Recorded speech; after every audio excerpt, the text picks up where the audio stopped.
Haunted. In the town of Blakeslee, Arkansas, there was a house that everyone knew was haunted. It was an old, neglected house on the side street in the oldest part of town. Sometimes, the most wonderful smells issued from the house and filled the street with the heavenly odor of fresh baked bread.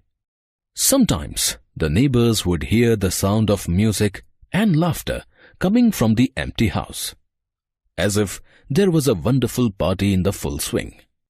One day, a man moved into town from a distant city.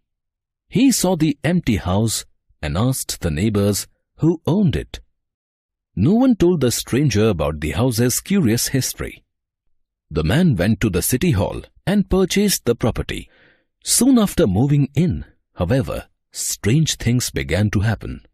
Odd noises in the night, weird lights drifting from room to room, the smells of baking from a cold kitchen, and worst of all, the sounds of a party when the new owners were trying to sleep.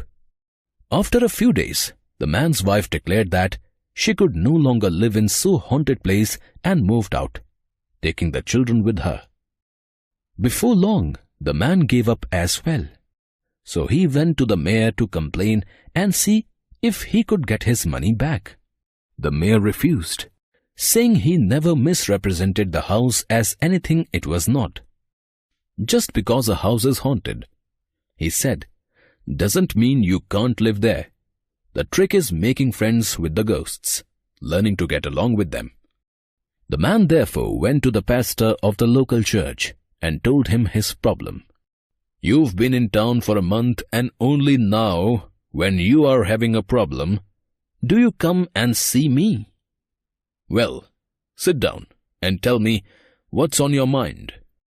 The man sat down and told the pastor about the haunted house he'd bought. The pastor accompanied the man to the house. As they approached the house, the pastor smelled a delicious smell. What's that wonderful smell?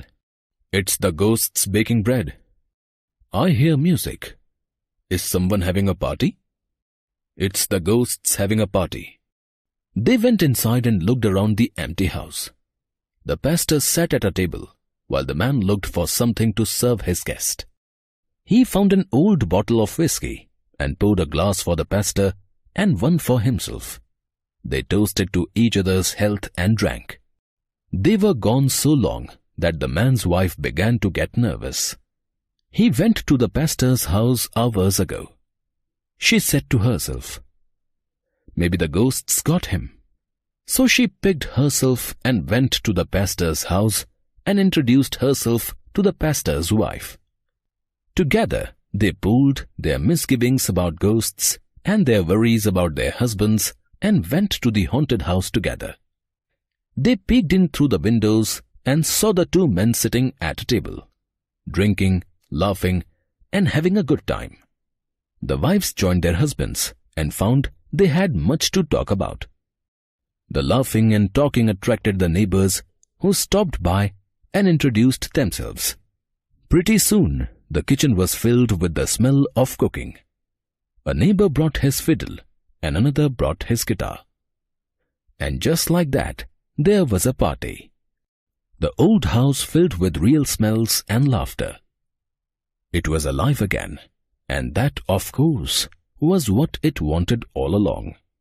From that day to this, the old house came alive again, and its ghosts were laid to rest, never to be seen or heard of again.